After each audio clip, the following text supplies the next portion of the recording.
Welcome back to the channel.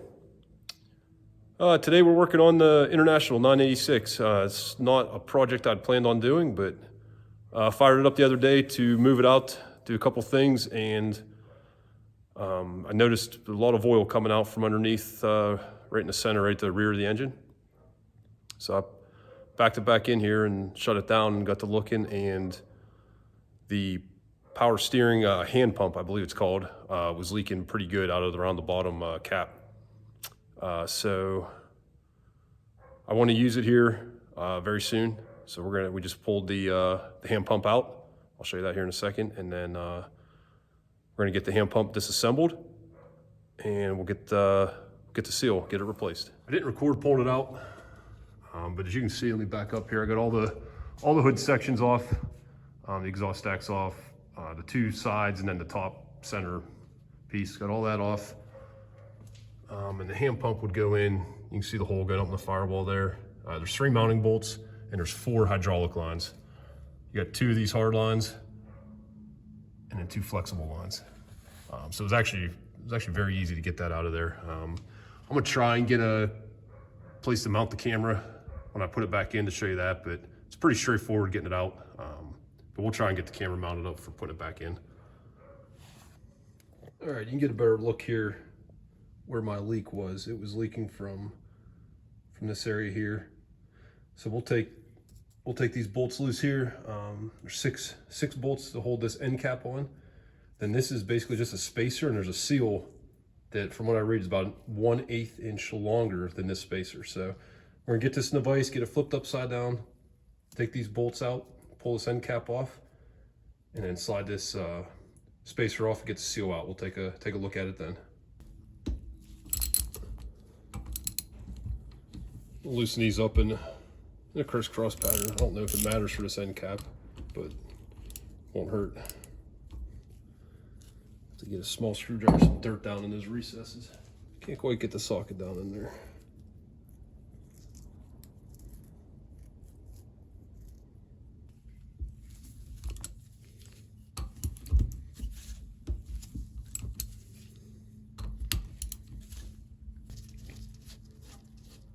We get this end plate off and clean it really well, trying to not get any dirt down in these holes, but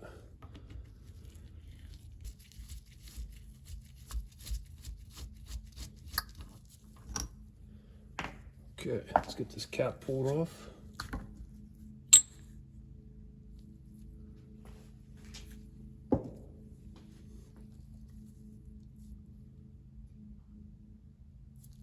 All right, and the seal was inside of here.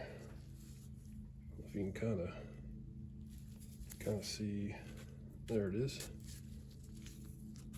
So I'm just going to set this right back on, even though there's no seal in there, just to keep those parts where they need to be. I'm actually going to put the end plate back on for the time being. Just run two bolts back in.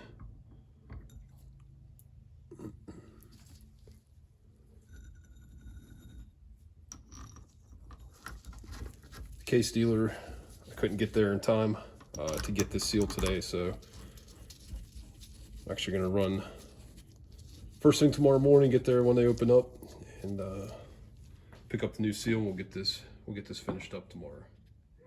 I don't see anything. I just wiped the seal down real good. I don't see anything specific that would cause it to leak. The rubber's still pretty flexible. The only thing, I don't know if the camera will focus here. You kind of see at the top there. I'm trying hard to get it to focus. Kind of the top of the rubber sleeve there, there's some, I don't know what you call it, but that part is a little bit harder. The rubber there is a little bit harder, so I don't know if that was the side. I should have paid a little closer attention, I guess. I don't know if that's the side that was facing the engine. There's another spot. Maybe that had some more heat compared to the rest. I don't know, and I don't know if that's where it was leaking or not, but that's the only thing I can see on here that you could call maybe an imperfection. So according to the case dealer, there's 2 different seals, and luckily they have them both in stock, but the only difference between them is the height here. So if you measure this one, it's 1 5/8. And what you want is, you want it to be 1/8 inch longer than this spacer. And that spacer is about 1 5/8. So if I remember correctly, when I was talking to him on the phone, I think he said there's an 1 5/8 seal and an 1 3/4 seal. He has them both. So I'm gonna take this one with me and compare it. But the key here is that this spacer, if I measure right there, is about 1 5/8. So I'm gonna need a seal that's about 1 3/4. I think what pushed it over the edge to start leaking was it was pretty cold when I started. Well, pretty cold for this early in the year. It was probably 30 or so degrees in here when I went to start it. So by the time I shut it down, it had ran for a few minutes. Now, it didn't start leaking right away. I think it started leaking when I started pulling the tractor out and actually turned the steering wheel. So it didn't leak for very long, but it did run long enough. I think the fluid warmed up because once I backed in and shut it down, got the hood off, I started it back up just to get a better look exactly where it was leaking from, and it was just barely seeping, just the smallest amount, even turning the steering wheel. So I think it probably would have stopped or almost stopped or stopped once the oil warmed up. I think just the cold hydraulic fluid, just the higher pressure is probably what finished that seal off. We got everything wiped down pretty good here. We got this top cap. We got all the 6 bolt holes, all the recesses on those all cleaned out. The cap itself wiped down, everything in good shape. I'm getting ready to clean up this seal collar or whatever, and I did notice there was some rust, and that's in about the same area where you could see that rough area on the seal. So we're gonna get some emery cloth, or we'll probably start with Scotch-Brite actually. Some Scotch-Brite, get this cleaned up, get this smoothed out nice before we put the new seal in. To get the new seal here, this is the 1 3/4 tall seal. So that's the part number for this, but what you need to do is measure this spacer, and you want about 1/8 inch more seal height than the spacer height, so that it can crush down the seal. So how well you can see, there's still a little bit of, right here, a little bit of discoloration. Trying to get the good angle, good plate here. It actually looks worse on the camera than what it really is. But we got all the abrasive or all the rough spots cleaned out. And then there's just that worst spot where it's stained. It's smooth at a touch, so.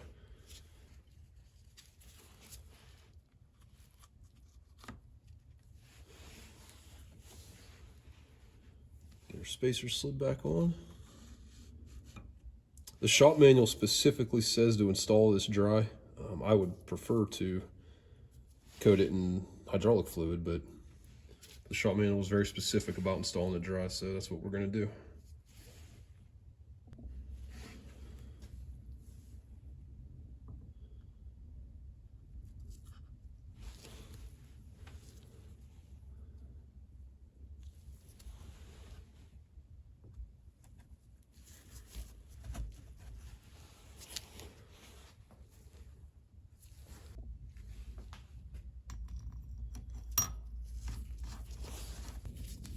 I'm just gonna run all these bolts in as far as I can, finger tight basically.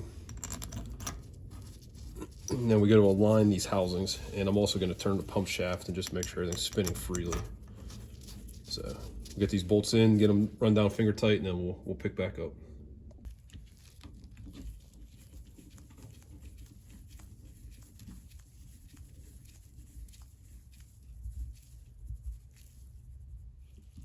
Okay, they're all finger tight. First two I started on are a little bit loose, but that's just because you still have this gap here. All I did was pull this down to the rubber seal. So This gets torqued. The manual says 18 to 22 foot-pounds. I was planning on doing 20, but I don't know if you can see. It's hard to see on the camera, but what this says is 19 foot-pounds max. So even though the manual says 18 to 22, since that's stamped with 19, we're gonna go 19. We're gonna step that down real slow just because of this gap here, that rubber seal. I don't want to pull one side down too far, so we're gonna go real slow, just a little bit of time, maybe a quarter turn or half a turn, till we get this all aligned. The manual does say to use a hose clamp to align these this seal spacer and then end cap. So luckily I have a hose clamp big enough, so that's what we'll do.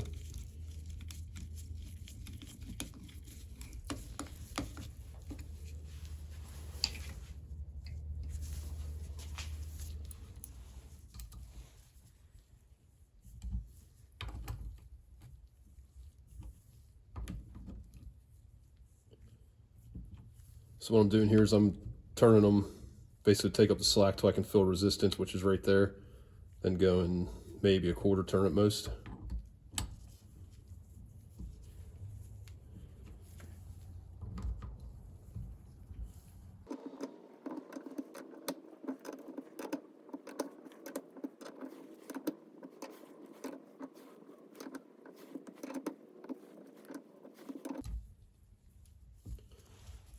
Seems to be pulling down nice and even.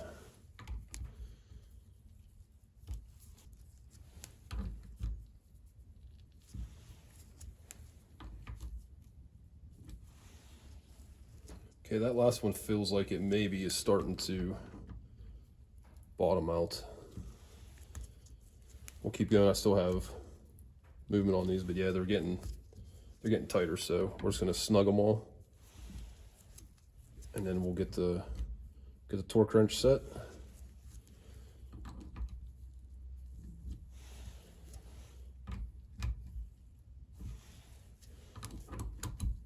Yep, that was the first one I thought felt tight, felt like it bottomed out, so let's check our alignment here. I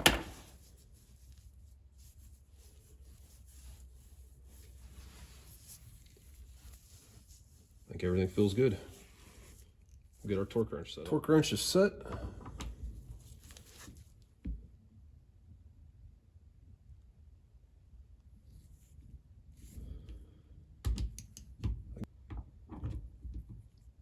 If we were torquing this to a higher value, I'd go ahead and set the torque wrench and step up the torque, probably over 3 passes. But since we're only going to 19 foot-pounds, I'm just doing it by feel, just slowly tightening them up.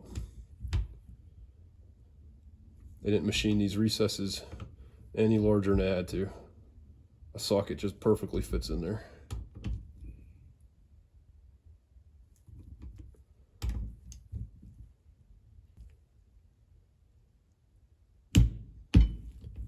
All right, that one's torqued.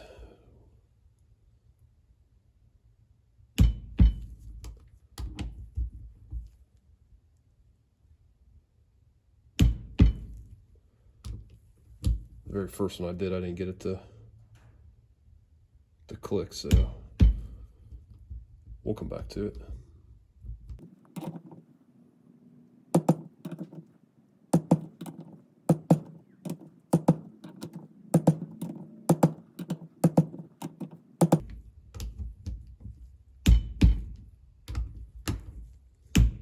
All right, all verified, they're all good. Get the mounting bracket back installed.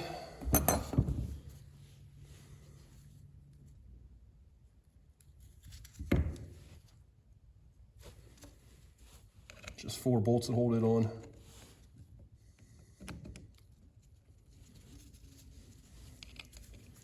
And we'll get it back in the tractor. I won't bore you with tightening these 4 little bolts down. That's the mounting bracket back installed.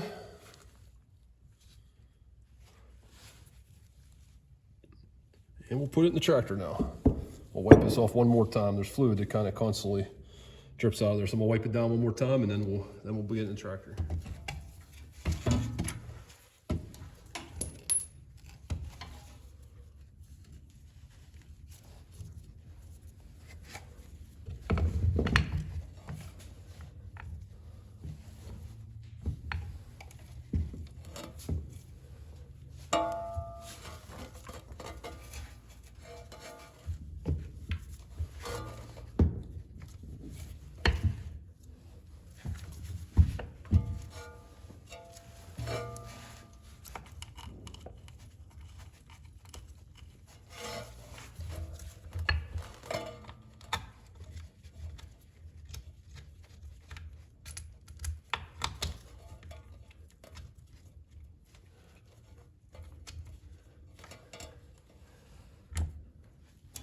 All right, we got the top bolt started.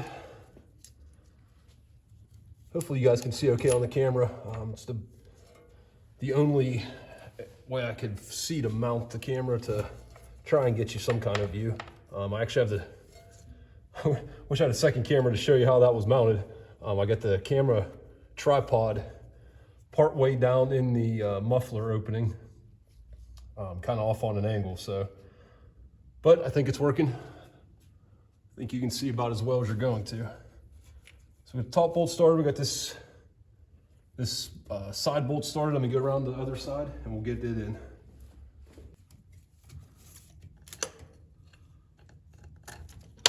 The hardest part about this is just getting your hands in here.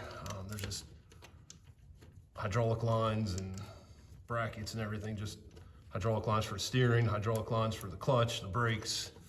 Everything's just all in the same spot here, so it's not hard doing this, it's just hard getting your hands in there.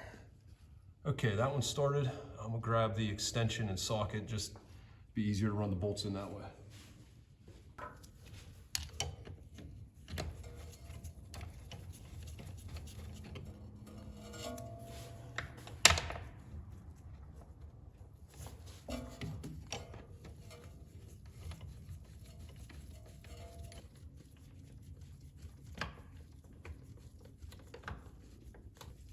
There, we get them all running pretty close finger tight. Let's get them tightened up.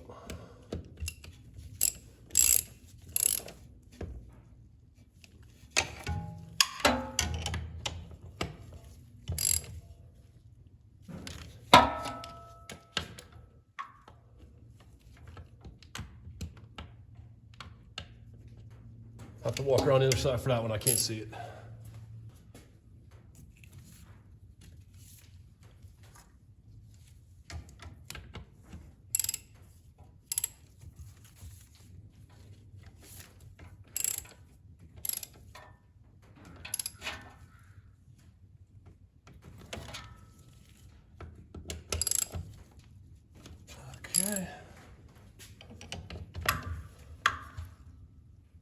Okay, get the bolts tightened up. Let's get the hydraulic lines connected. I just zip tied all the lines off to the side just to keep everything out of the way, keep them from dripping fluid all over the place. So we'll get these put back in.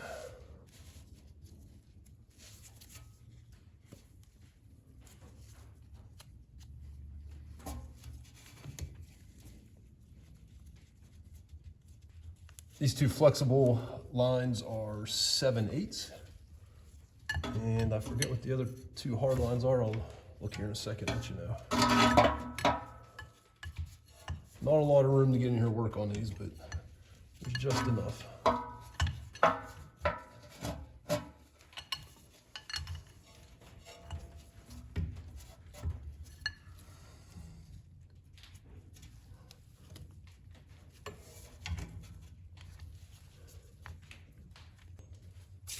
All right, one of the flexible lines is 7/8. The other one is 15/16. At least one of these has been replaced, so that's probably the reason for the different sizes.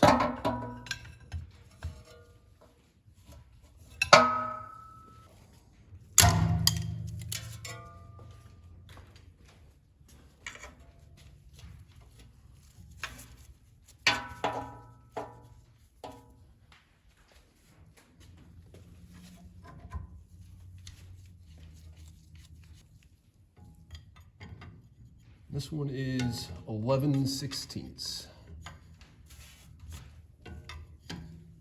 So we have 7/8, 15/16, and the hard lines are 11/16, at least on mine.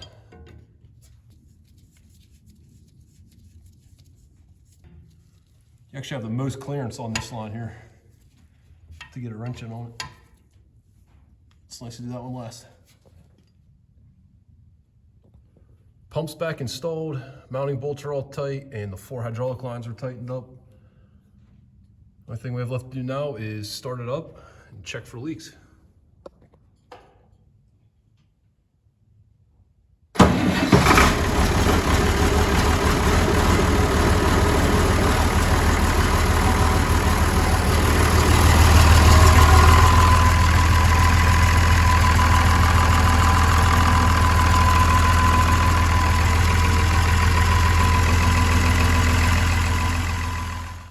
We just backed the tractor back in the barn.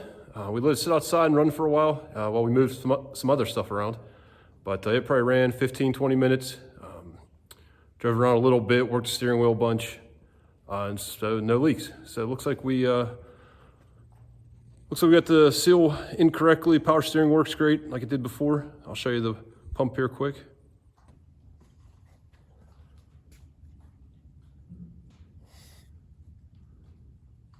Everything's nice and dry. There's a little residual oil just from connecting up the hydraulic lines. I'm gonna get that all wiped off. But pretty happy, everything came together well. So you get the tin back on the hood and there's a couple pieces back on, won't take long, get the stack back on, and we'll be ready to go. I hope you guys enjoyed the video. Hopefully this was helpful. Overall, it's really a pretty easy job. So if anyone's searching for how to do this, has any questions, send an email, leave a comment below. Other than that, if you enjoyed the video, please hit the like, the subscribe button. I really appreciate that, and we'll see you on the next one.